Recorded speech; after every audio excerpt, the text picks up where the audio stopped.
अगर आप जावास्क्रिप्ट सीख रहे हो तो आपको पता होना चाहिए कि जावास्क्रिप्ट में वेरिएबल्स को 3 तरीके से डिक्लेयर किया जा सकता है। पहला है वैर, दूसरा है लेट एंड तीसरा है कॉन्स्ट। तो वैर का यूज करके आप जब भी किसी वेरिएबल को डिक्लेयर करते हो तो वो फंक्शन स्कोप्ड वेरिएबल होता है। इसका मतलब कि जिस भी फंक्शन में आप उस वेरिएबल को डिक्लेयर कर रहे हो पूरे फंक्शन में आप उस वेरिएबल को यूज कर सकते हो। बट अगर आप लेट या कॉन्स्ट की मदद से किसी वेरिएबल को डिक्लेयर करते हो तो वो वेरिएबल्स ब्लॉक स्कोप्ड होते हैं। इसका मतलब जिस ब्लॉक में आप उसको डिक्लेयर करोगे आप सिर्फ और सिर्फ उसी ब्लॉक में उसका यूज कर पाओगे। वो ब्लॉक कोई भी हो सकता है, if block, while block, for block, जिस भी ब्लॉक में आप उसको डिक्लेयर कर रहे हो उसी ब्लॉक में सिर्फ आप उसको यूज कर पाओगे। और लेट और कॉन्स्ट के बीच में एक और डिफरेंस होता है, दैट इज लेट की वैल्यूज को आप रीअसाइन कर सकते हो, मतलब लेट की वैल्यूज को आप चेंज कर सकते हो, बट कॉन्स्ट की वैल्यूज को आप चेंज नहीं कर सकते हो, वो कांस्टेंट होते हैं। अब इन तीनों के डिफरेंस को हम एक एग्जांपल की मदद से समझते हैं। तो हमारे पास एक एग्जांपल है जिसमें मैंने एक फंक्शन बनाया है और उसके अंदर एक ब्लॉक है इफ ब्लॉक। इफ ब्लॉक के अंदर मैंने 3 वेरिएबल्स लिए हैं, एक वैर की मदद से डिक्लेयर किया, एक कॉन्स्ट की मदद से और एक लेट की मदद से। अब जब भी हम इन तीनों वेरिएबल्स को प्रिंट करेंगे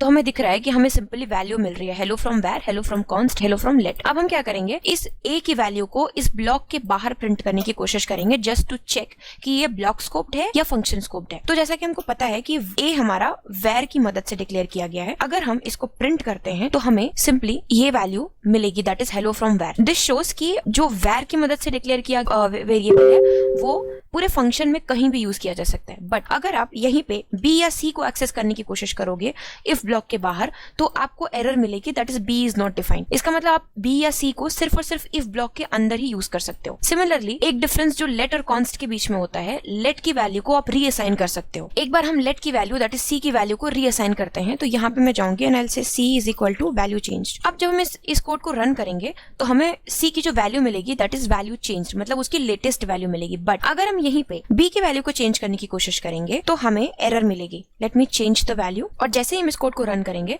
आपको एक एरर मिलेगी, that is assignment to constant variable is not possible.